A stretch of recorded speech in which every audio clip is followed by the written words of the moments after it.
La verdad del poder o el poder de la verdad. El Círculo Rojo con Fernando Rosso. Cada paso que el gobierno da desmiente su relato original. Volvamos un poco hacia atrás, en el marco de ya un año del gobierno de Milei, y preguntémonos cuál fue el discurso con el que ganó las elecciones. ¿Es del todo cierto que está haciendo exactamente lo que prometió y por eso lo sigue validando gran parte de quienes lo eligieron o lo apoyaron? Esta es una tesis bastante generalizada, que Milei no mintió, que transparentó desde el principio su programa de gobierno y que ahora lo está llevando adelante sin muchos inconvenientes porque simplemente dijo la verdad. No comparto mucho esa tesis, aunque como toda idea que se generaliza, por algo se generaliza, tiene núcleos racionales o aspectos de verdad. Pero retrocedamos más y preguntémonos, a modo de balance de fin de año, ¿qué fue Milei o qué es Milei?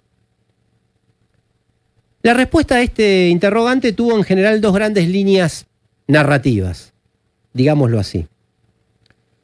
La primera, pronunciada en general por las distintas variantes del derrotismo, que como siempre se disfraza de realismo, asegura que Milei es la expresión de los cambios epocales que se expresan tanto en el terreno ideológico como en el terreno político y que tienen su sustrato material en los cambios en la esfera de lo social. Esto es, una nueva clase trabajadora, más atomizada, más individualizada, y que tendría en Milei una especie de representación natural. Esta perspectiva se inclina siempre por negar o por no ver, porque no necesariamente es algo consciente o malintencionado, por negar o no ver, decía, las contradicciones del experimento político en curso. Ya sean las contradicciones vinculadas a sus promesas iniciales y su práctica real, las debilidades institucionales en términos de poder, las contradicciones económicas. Sin ir más lejos, asistimos en estos días a jornadas de alza de los dólares paralelos, cuando haber domado el dólar, pongo comillas, estaba entre los méritos atribuidos al gobierno. Tampoco le dan demasiada importancia a las turbulencias internacionales, las contradicciones de un mundo en guerra o lleno de guerras parciales y que se cierra sobre sí mismo, la devaluación en Brasil u otros países de los llamados emergentes, o la incógnita que significa la llegada de Donald Trump al gobierno de los Estados Unidos, que fue una buena noticia para Milei, pero hay que ver si se hace efectiva. Otra línea de respuesta al interrogante sobre qué expresa y qué es el fenómeno Milei, de la que yo me siento más cercano, es aquella que plantea que en realidad prometió esencialmente otra cosa, que iba a ajustar a la casta o a lo que llamaba la política, cosa que no está sucediendo, aunque en la experiencia colectiva esta contradicción no se manifieste de manera inmediata y entre las personas que lo apoyaron se sostenga cierta esperanza, sobre todo basada en la desaceleración de la inflación.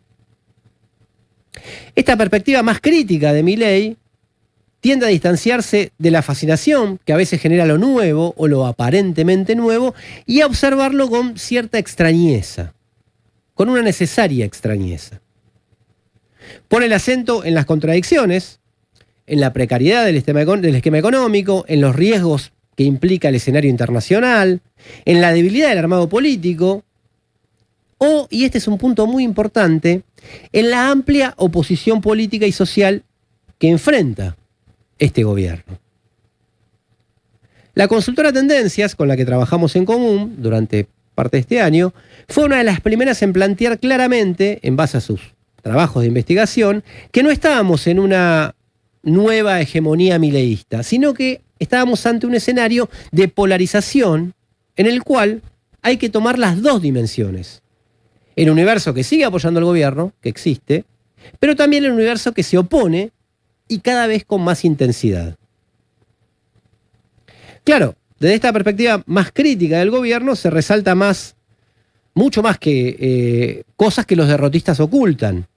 Que, por ejemplo, hubo extendidos y masivos procesos de movilización, tanto en el centro del país como en muchas provincias, y lo sigue habiendo hasta ahora. Hablábamos de Orán recién. Es decir, es falso que no pasó nada y que hay que esperar a que estalle. Sucedieron múltiples conflictos o movilizaciones masivas, como por ejemplo el 24 de marzo, el 8M o hasta, bueno, las más reconocidas marchas universitarias. Pero además, también desde esta mirada se pone en cuestión la consistencia de ese respaldo que todavía mantiene Milei y las expectativas que existen ahora. Esto lo dije en varios lugares, pero vale la pena insistir. Milei es más el producto de una profunda crisis económica, social y también política, un fenómeno aberrante que emerge de esa crisis antes que una solución de esa crisis. Y su propuesta de ajuste está sustentada en una idea de el ajuste que va a poner fin a todos los ajustes. Típico de un discurso clásico que se utilizó mucho entre quienes impulsaban las guerras mundiales, por ejemplo, y decían, esta es la guerra que va a terminar con todas las guerras, después de esto viene la paz perpetua. Bueno, el motor de la ida a esas guerras era la idea de que iba a haber una paz futura. Yo creo que el mecanismo ahora funciona de manera similar, el mecanismo. El apoyo al ajuste que va a terminar con todos los ajustes tiene como expectativa el fin del ajuste y una era de bonanza o de prosperidad. Cosa que no va a suceder porque la sobrevivencia del gobierno de Milei y su estabilidad económica, coyuntural, se sustenta en que el ajuste se sostenga, como hasta ahora, o incluso que se profundice, como de hecho él mismo dijo. Estuve observando un focus group de votantes de Milei que incluso mantienen el respaldo en general, y una chica sintetizó la idea de manera bastante simple. Bueno, él dijo que el primer año iba a ser difícil. Espero que una vez controlada la inflación y ordenados los números, como él dice, el año que viene empiece a haber más oportunidades. Bueno, difícil que haya más oportunidades. Claro, muchos intelectuales o analistas dicen, che, pero ten en cuenta que aplicó un ajuste como nunca nadie antes.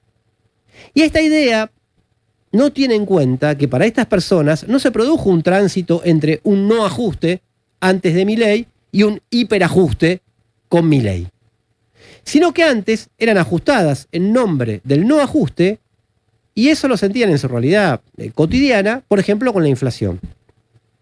Esas mentiras de un ajuste en nombre del no ajuste, de todos los proyectos políticos anteriores, alimentaron y allanaron el apoyo a Javier Milei. Por último, Milei se presentó como un excéntrico, literalmente lejos del centro, como un outsider, como una referencia fuera del sistema político. Todo este año demostró que está rodeado de lo peor de todas las castas, desde el menemismo hasta acá, de lo peor del sistema político. La última novedad en este terreno fue la incorporación de Diego Kravetz, que era funcionario del gobierno de la ciudad y era parte del PRO, a los servicios de inteligencia, la CIDE. Un tipo que le robó directamente al macrismo y que antes había sido kirchnerista durante muchos años. Esta cuestión de que está rodeado de la casta se va a notar más temprano que tarde. Y se va a hacer evidente. La respuesta entre estas dos, por las que cada uno opte, le dicta también a uno la posición política, o la justificación disfrazada de comprensión, o el combate.